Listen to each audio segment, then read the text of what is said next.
Povo de Deus, paz seja convosco, graças a Deus, graças ao nosso bom Deus que nos concede o privilégio, nos concede a honra, o prazer de podermos transmitir a sua palavra essa inerrante, infalível, imutável, tá? Palavra que muda, transforma, cura e leva o homem para uma morada com Cristo Jesus no céu. E nós queremos falar nessa oportunidade, falar nesse alguns minutos que nós vamos passar junto, falar sobre João Batista pregando no deserto. Tá? João Batista pregando no deserto, e nós vamos ler Marcos capítulo 1. Nós vamos ler na versão nova Almeida atualizada, tá? Marcos capítulo 1, o versículo é o 4 ao 6. Perdão, é o 6 ao 8, que diz assim.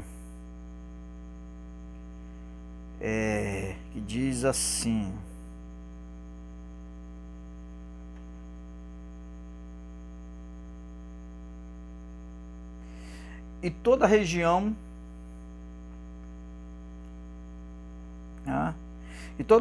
da Judéia e todos os moradores de Jerusalém iam até ele, confessando os seus pecados, eram batizados por ele no Rio Jordão. Versículo 6. A roupa de João era feita de pelos de camelo. Ele usava um cinto de couro e se alimentava de gafanhotos e mel silvestre. E João pregava dizendo: depois de mim vem aquele que é mais poderoso do que eu, do qual não sou digno de, curvando-me, desamarrar as correias das suas sandálias. Eu batizei vocês com água, ele, porém, os batizará com o Espírito Santo. Amém? Amém? Graças a Deus.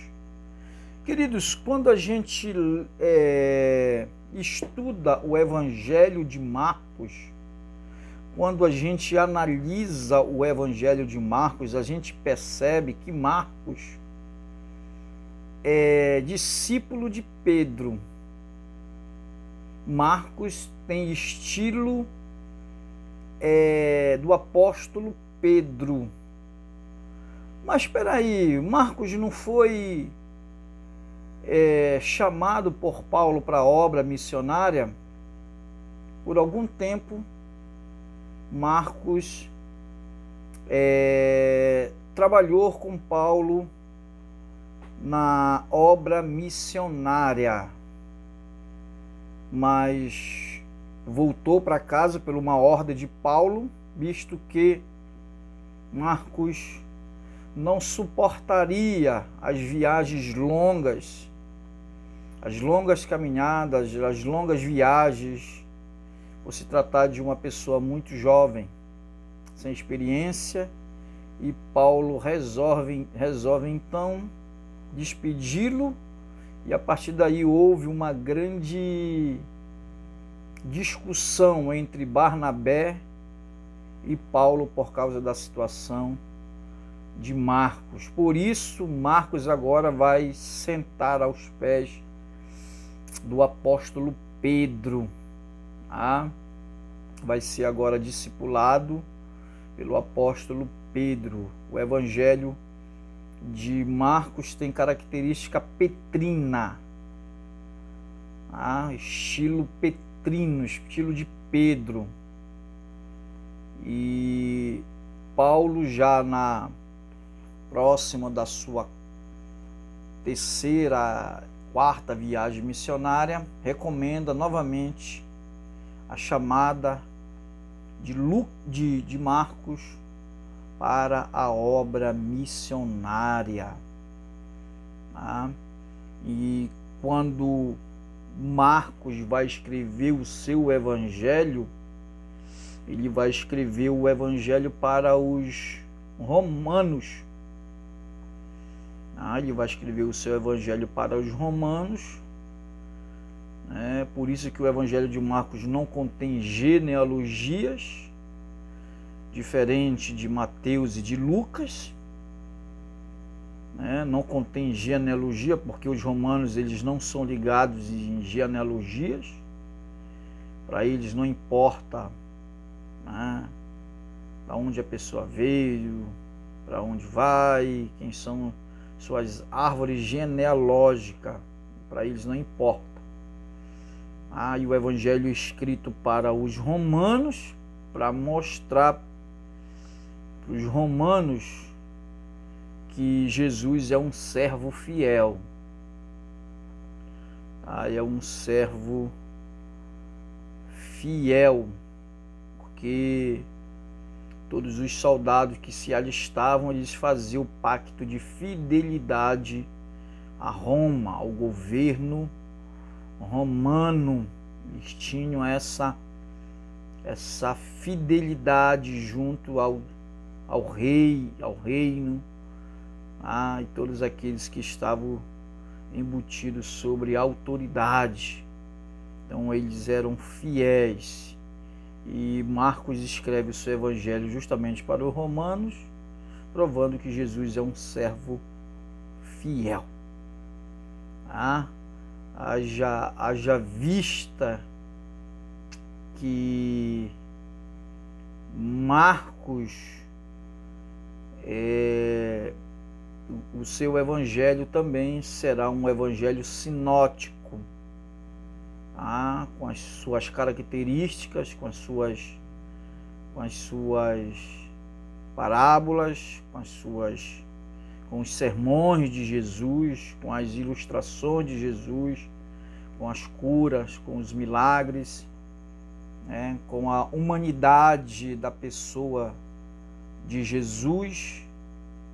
E isso coloca o evangelho, que o evangelho não é de Marcos, o evangelho é segundo a visão do evangelista Marcos sobre o Messias, sobre Yeshua, sobre Jesus. O evangelho é de Jesus segundo a visão de Marcos. Logo, o evangelho se torna sinótico, juntamente com Mateus e Lucas. E a primeira parte do evangelho de Marcos começa com a pregação de João Batista no deserto. Uma profecia do livro de Isaías e uma profecia do livro de Malaquias, que profetizaram dizendo que antes de começar o ministério terreno de Jesus, aos 30 anos de idade, viria alguém que seria o seu percussor, alguém que daria o início do ministério, que ia preparar todo o terreno para que o Messias, para que Jesus já tivesse tudo pronto, já tivesse tudo preparado, as pessoas tivessem tudo preparado. Quando a Bíblia fala de que tudo estariam preparados, ele está falando de pessoas. As pessoas já estariam preparadas para receber o Messias. As pessoas já estariam prontas, elas já estariam sabendo, com relação ao Messias, porque João ele foi esse responsável de transmitir a palavra, de preparar o povo, preparar a mente das pessoas para o Messias que viria até então. Então a profecia de Isaías e a profecia de Malaquias corroboram com o Evangelho de Marcos, dando as primeiras informações do percussor, do batizador com águas, aquele que batizava com águas, com aquele que iria preparar o caminho para o Messias. Nós estamos falando de João Batista, profetizado, né, aí na palavra de Deus e se cumprindo a profecia já na época de Jesus. Lembre bem que Jesus e João Batista e Jesus, eles são primos. João Batista é filho de Isabel com Zacarias, que era sacerdote, um dos sacerdotes do templo na época de Jesus, onde o templo ainda funcionava, onde o templo ainda, eles usavam o sacerdote, o sumo sacerdote, usavam aqueles rituais de purificação, de matanças de animais, de derramamento de sangue, aonde eles ainda observavam na época do pai de João todos esses rituais, toda essa preparação. Então a Bíblia diz que o pai de João era avançado em idade, era um homem já velho, e ele tem a oportunidade de apresentar o incenso no templo. A sua esposa Isabel era estéril, eles não podiam ter filhos por causa dessa circunstância adversa. E Isabel era estéril, Zacarias era velho, mas Zacarias, quando ele entra no templo, ele tem uma visão de Deus.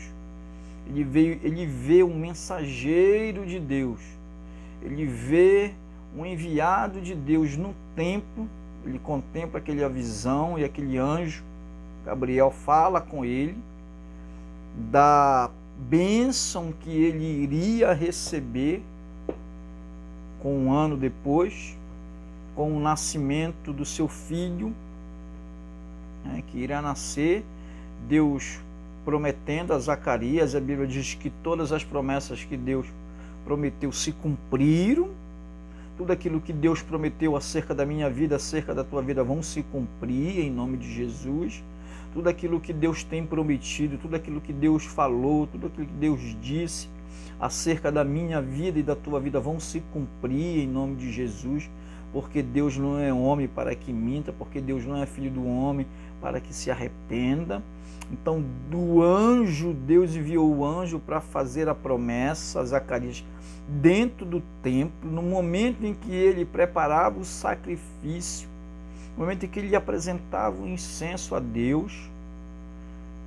A visão de Zacarias, e a Bíblia diz que Zacarias ele ficou incrédulo com o que Deus tinha preparado para ele.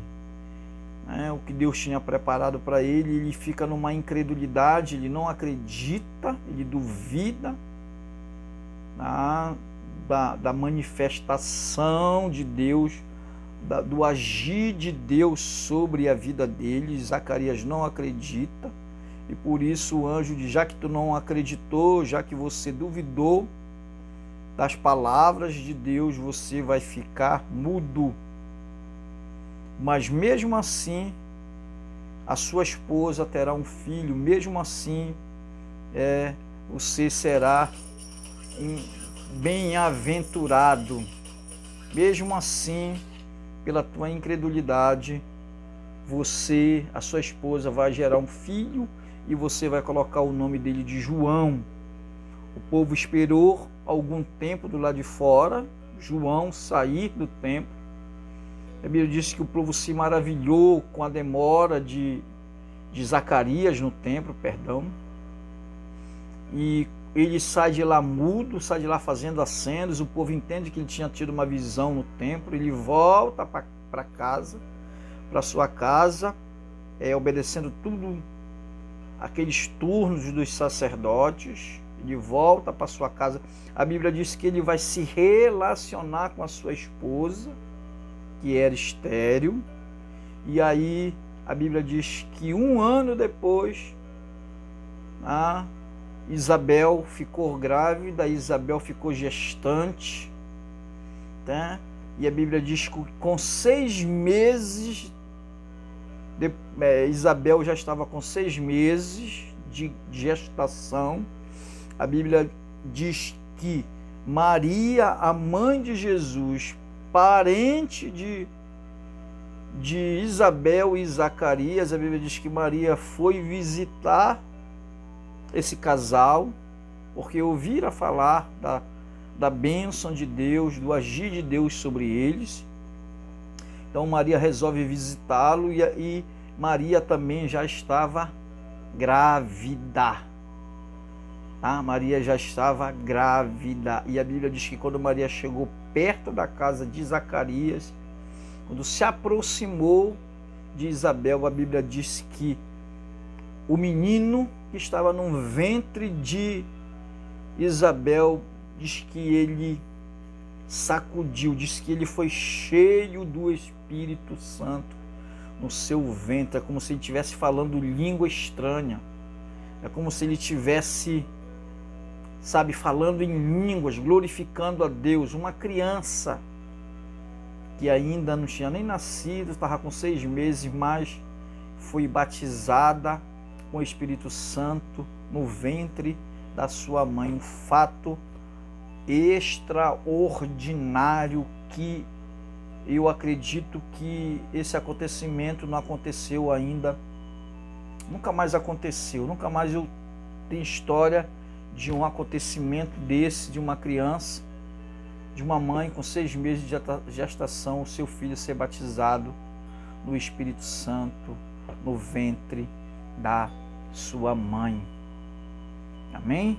E a Bíblia diz que Maria ficou um tempo lá e depois a criança nasce, Eles colocam o nome de João e perguntaram para o pai, ele escreve na tabuinha, João será o seu nome.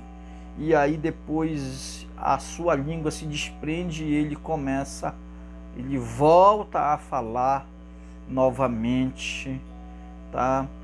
Depois que a criança nasceu, depois que a criança começou, depois que ele deu o nome de João, cumprindo-se aí a profecia de Isaías na vida do casal Zacarias e Isabel. E agora, com 30 anos de idade, começa o ministério de pregação, e o ministério do batismo nas águas de João Batista. A Bíblia diz que toda a região da Judéia, todos os moradores de Jerusalém, iam até ele confessando os seus pecados e eram batizados por eles no Rio Jordão. A roupa de João era feita de pelos de camelo e ele usava um cinto de couro e se alimentava de gafanhotos e mel silvestre. João pregava dizendo, João pregava dizendo, e eu quero me atentar para esse texto, para depois a gente fazer o ensaio dos outros versículos. Todas as vezes que um rei ele ia visitar uma cidade, todas as vezes que se declarava que um rei ia visitar uma cidade, qualquer cidade, ele mandava na frente o seu pregador. Ele mandava o pregador. E o pregador saía gritando, saía dizendo: o rei está vindo. O rei está vindo até vocês. O rei vai vindo a esta cidade. O pregador saía pregando, saía anunciando que o rei estava chegando, que o rei estava vindo quanta honra é receber um rei em uma cidade, quanta honra é receber uma autoridade em uma cidade. De repente se ouvia o pregador saindo, pregando, anunciando que o rei estava vindo, que o rei estava indo visitar aquela cidade.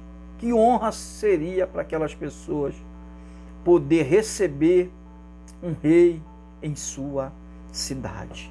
Que o Rei Jesus possa entrar na minha casa, que o Rei Jesus possa entrar na sua casa, que o Rei Jesus possa entrar na nossa família e possa ficar, que a gente possa se alegrar com a pessoa do Rei, com a pessoa do Senhor, o nosso grande Rei, que é o Rei Jesus, que Ele possa morar em nossa vida, que Ele possa morar em nossa casa, que Ele possa ser Senhor, que Ele possa ser servido por nós dentro do nosso lar, dentro do nosso reino, dentro da nossa casa. O pregador saía pregando, o pregador saía dizendo: o rei está vindo, o rei está vindo, o rei está vindo a este lugar.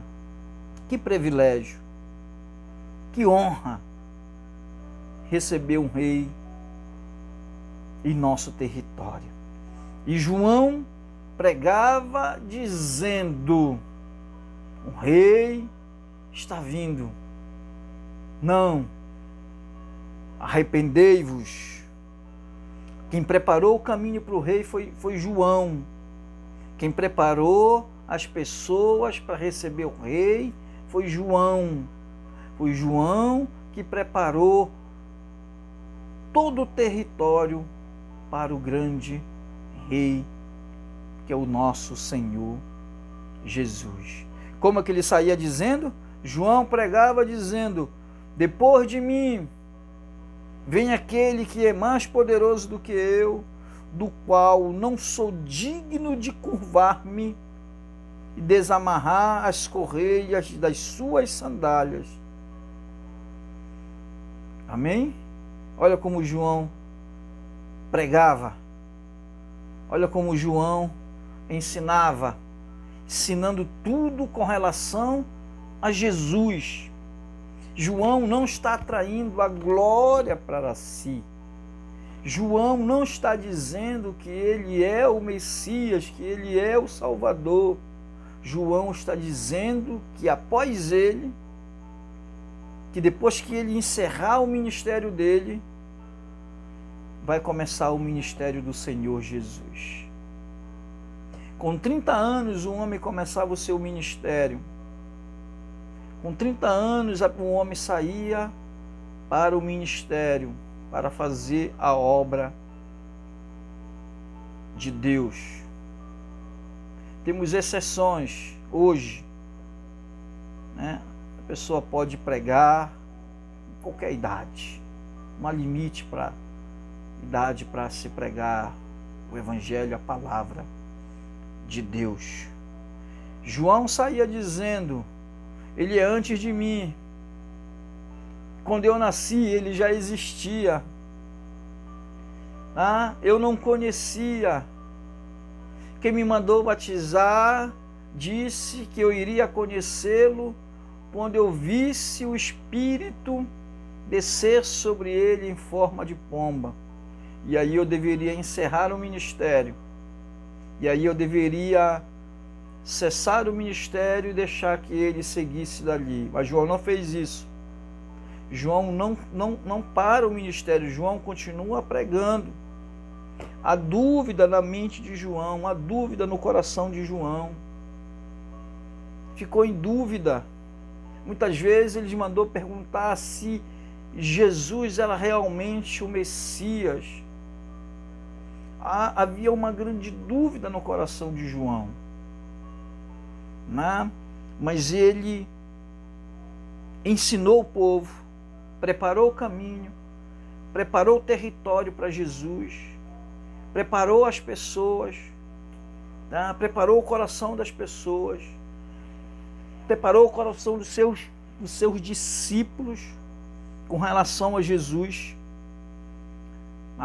dizendo: olha, eu vou batizar vocês com água, eu batizo vocês com água, mas ele vai batizar vocês com o Espírito Santo, com o Espírito da verdade, com o Espírito de Deus.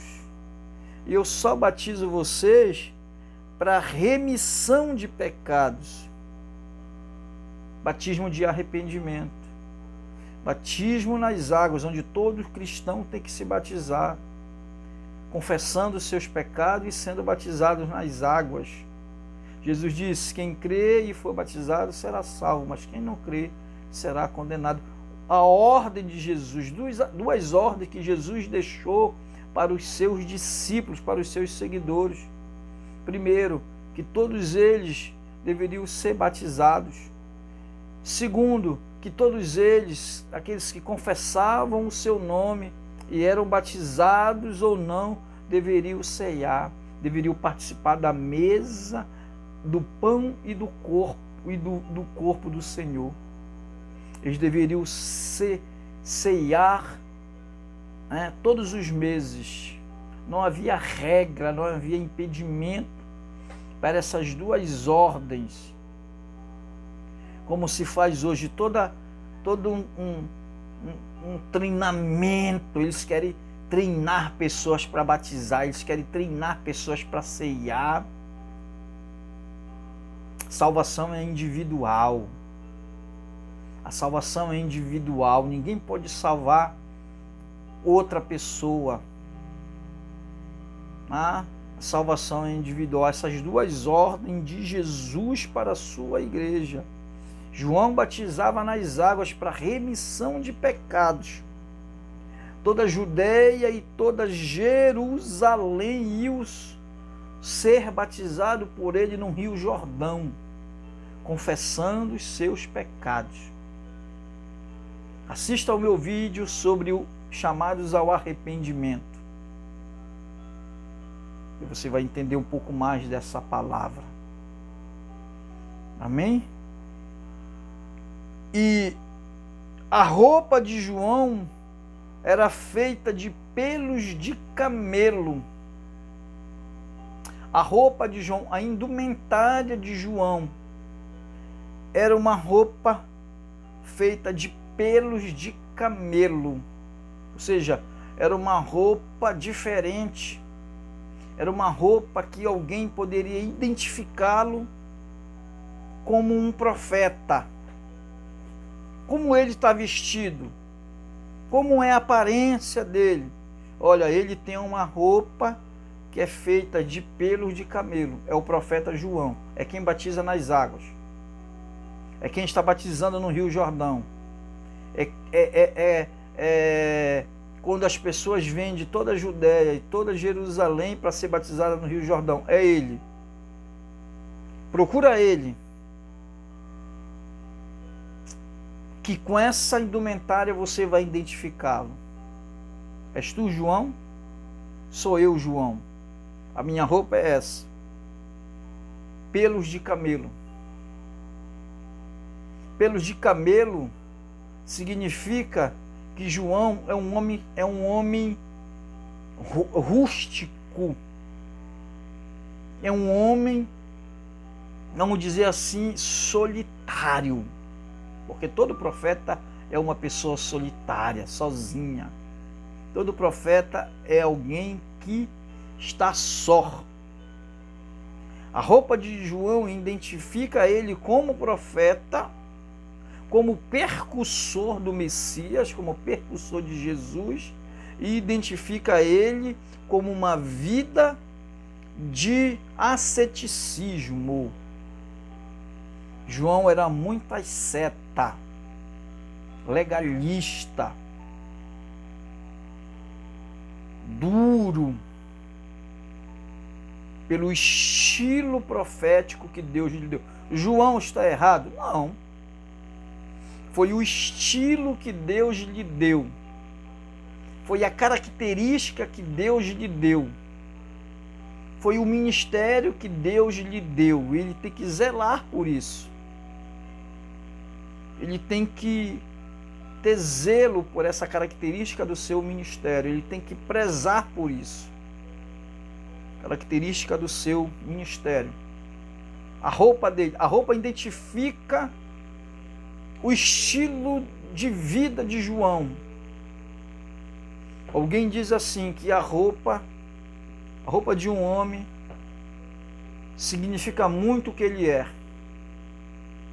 Como você se traje, como você se veste, como você se arruma, diz muito sobre você. Tá? E a roupa dele é essa, o estilo dele é esse. O estilo de João é esse. Pelos de camelo. Segundo, ele usava um cinto de couro. Cinto quer dizer autoridade. Quem te deu essa autoridade? Foi o próprio Deus. Jesus nunca respondeu isso. Mas João, nós sabemos que a autoridade dele foi dada por Deus.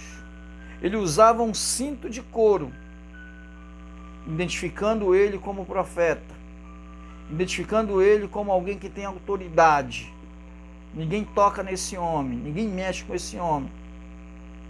Ele tem um cinto, ele tem autoridade, ele foi delegado por Deus. Está aí para fazer a obra de Deus. Usava um cinto de couro, usava um cinto que tem... Cinto fala de segurança, cinto fala de verdade, cinto fala de posição, fala de declaração, cinto fala de poder. Cinto fala de ousadia, cinto fala de alguém que vai dar continuidade no ministério da pregação. Quando João tirar o cinto, ele está dizendo que alguém vai tomar o seu lugar, alguém vai começar o ministério no lugar dele. Tem que passar o cinto. Um cinto de couro, e se alimentava de gafanhotos. A alimentação de João é uma alimentação diferente. É uma alimentação totalmente diferente dos outros profetas. Os profetas tinham pão e água. João tem gafanhotos. Gafanhotos, aqueles que poderiam ser comidos, poderiam ser comestíveis. Essa é a alimentação de João. Gafanhotos. Uma dieta diferente. Uma roupa diferente. Uma autoridade diferente, uma autoridade nova. João se alimenta de gafanhotos. João, a comida dele é uma comida que o identifica com um profeta que não tem recursos humanos. Identifica ele como alguém que é pobre, que não frequenta as altas classes dos judeus, da sociedade judaica. A alimentação de João Gafanhoto diz que ele é uma pessoa paupérrima, pobre, mas ele é um profeta, mas ele é um pregador, mas ele é um ganhador de almas. Não foi esquecido por Deus. Gafanhotos e mel silvestre. Quando a Bíblia fala mel silvestre, não está falando de mel de abelha. Não existe abelha no deserto. Não existe produção de abelhas no deserto.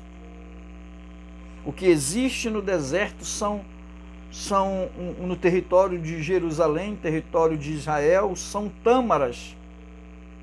Eles faziam mel de tâmaras, uma árvore milenar, que algum tempo atrás foi plantada em Israel e hoje elas estão florescendo. Não existe mel, não existe abelha, não existe criação de abelhas. Existe tâmaras, mel de tâmaras. Essa é a alimentação de João. Essa é a alimentação do profeta João. Alguns anos atrás eu fui enviado pelo meu pastor para o rio Acará. Ele me mandou para lá numa igreja que era na beira de um rio. O rio era lá embaixo e a igreja aqui em cima. Uma igrejinha simples, não tinha porta, não tinha janela. Entrei naquela igreja, peguei uma surra de pulgas. E passei uma semana naquela igreja. No dia que eu fui para casa onde eu ia ficar, o rapaz chegou comigo e disse assim, eu olhei numa panela assim, cozinhando no fogo, na lenha, e eu olhei para aquele caldeirão e perguntei, o que é isso aí que vocês estão fazendo? O que é isso que vocês estão preparando? Se tu gosta disso aí, eu não sei nem o que é. Se nem mais tu não vai comer, não, mas eu não sei o que é que vocês estão fazendo. Era num espaço fora da casa, no terreno, numa casa pequena, e o fogo num caldeirão. Aí ele disse assim para mim, isso aí é guariba, está cozinhando. Eu falei, o quê? Guariba, eu não sabia nem o que era guariba. Guariba é uma espécie de macaco, parece gente. Eu disse, eu não vou comer isso. Eu não vou comer. Você não vai comer isso não. Aí ele foi lá, vestiu uma roupa, pegou um teçado, calçou uma bola, disse, espera aí que eu vou aqui no mato e já volto. Aí ele foi para lá para o mato, alguns minutos depois ele voltou, com 2 traíras e 2 puraqués grandes. Eu falei, tá aqui, eu trouxe para te almoçar. Eu falei, não vou comer.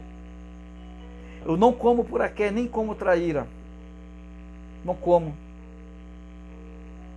Que missionário é esse, né?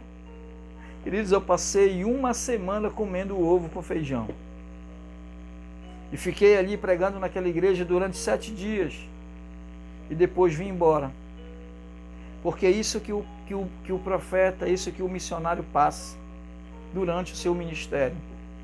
É isso que o missionário, é isso que o evangelista, é isso que pastores estão comendo, estão se alimentando. Teve um pastor da Assembleia de Deus que foi enviado para o Piauí, ele comia cobra, ele bebia água barrenta.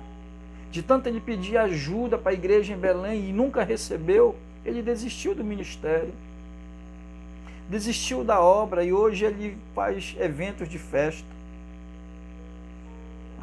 Desistiu do ministério. E João, grande profeta, a Bíblia diz, Jesus dá testemunho de João, não houve na face da terra um profeta maior do que João. Não houve. Não houve um profeta maior do que João. João foi um dos maiores profetas que existiram na época de Jesus, enviado para a nação de Israel. A Bíblia diz que o envio dos profetas terminou até João. João foi o último profeta enviado para Jerusalém. E as pessoas elas não entendem esse versículo. Eles acham que hoje não existe profetas. João foi o último profeta enviado por Deus para a nação de Israel.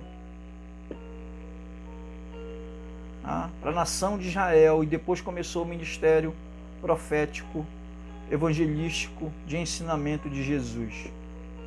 Mas hoje nós temos profetas verdadeiros, nós temos grandes profetas, grandes homens de Deus. Ele não encerrou, encerrou para Israel, naquele tempo. E depois vem Jesus, depois vem os discípulos, depois vem Paulo com a sua equipe, vem Barnabé, vem Apolo, vem Silas, tem tantos outros aí. E João continuou pregando o batismo de arrependimento. Amém, queridos? Que Deus possa te abençoar. Que Deus possa abençoar sua vida, sua casa, sua família, não só hoje, mas para todo sempre. Que Deus os abençoe. Obrigado. Fique na paz. Shalom.